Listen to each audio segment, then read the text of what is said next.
Dr. Grunwald, what is lower risk versus higher risk myelofibrosis? Fortunately, we have various risk stratification systems available. We have the International Prognostic Scoring System, or IPSS, and then later on, the Dynamic International Prognostic Scoring System, or DIPS scoring system, was developed to risk stratify patients. And then the DIPS Plus, there's the MYSEC-PM scoring system, which is specifically for patients who have a history of essential thrombocythemia, or ET, or polycythemia vera, or PV, who then developed myelofibrosis. And then finally, we have the molecular scoring systems, the Molecular International Prognostic Scoring System, which is called the MYPS-70. And then the newest one of those is the MYPS-70 Plus version 2.0.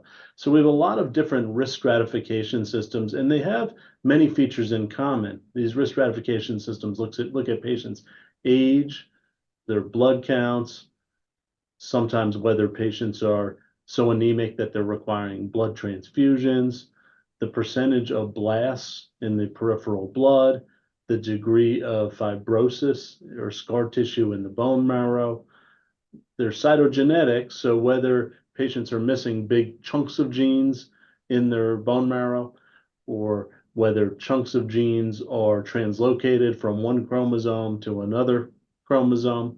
And then finally, the molecular scoring systems take into account individual genetic mutations.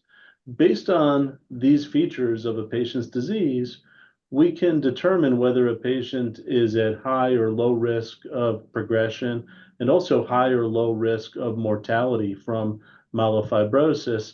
And the scoring systems are all a little bit different, so it's confusing, but there are certain features that are common among low-risk patients.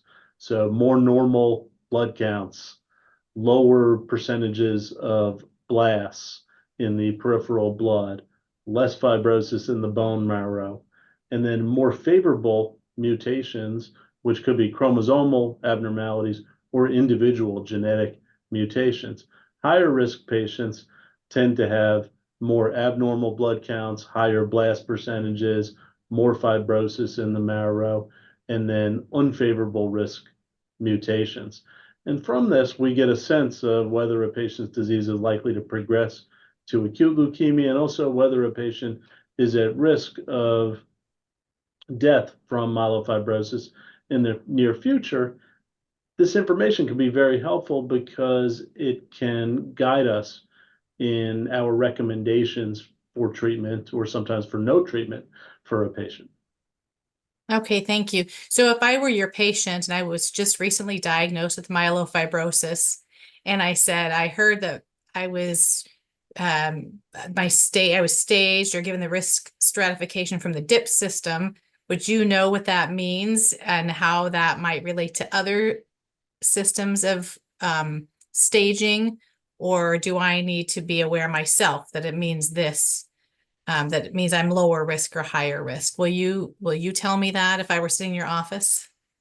Yes, so I went through this with patients yesterday, where we sat together and we looked at the scoring systems, and we looked at a few of the scoring systems, and we plugged in patients' numbers into scoring system calculators that are available online. So I can plug in the white count, I can plug in the patient's platelet count, their hemoglobin, their mutations, and figure out what their DIP score is, what their DIPS plus score is, what their MYPS-70 score is.